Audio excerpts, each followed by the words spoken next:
कोपरगावात स्थानिक गुन्हे शाखेची मोठी कारवाई। अवैध वाळू वाहतूक करणारे 2 डंपर जप्त, 21 लाखांचा मुद्देमाल हस्तगत। नमस्कार, आपण पाहत आहात महाराष्ट्र जनता न्यूज।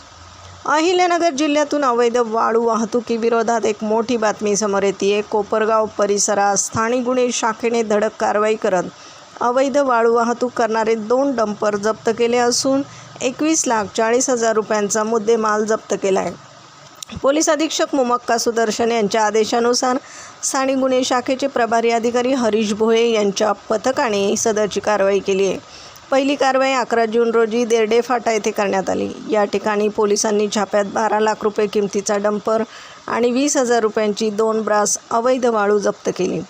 या प्रकरणी विकास बाळासाहेब आरणे याला ताब्यात घेण्यात आलं असून त्याचा साथीदार यश कोते फरार झाला आहे। दिनांक 13 जून रोजी कोपरगाव तालुक्यातील डाऊज गावच्या शिवारात पेट्रोलिंग दरम्यान पोलिसांनी दुसरी कारवाई केली आहे। या कारवाईत रवींद्र एकनाथ गायकवाड या इसमाकडून 9 लाख रुपये किमतीचा डंपर आणि 20,000 रुपयांची 2 ब्रास वाळू जप्त करण्यात आली।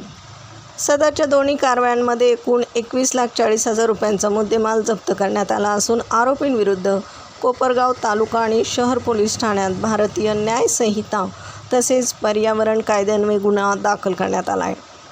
प्रतिनिधीसह महाराष्ट्र जनता न्यूज, अहिल्यानगर।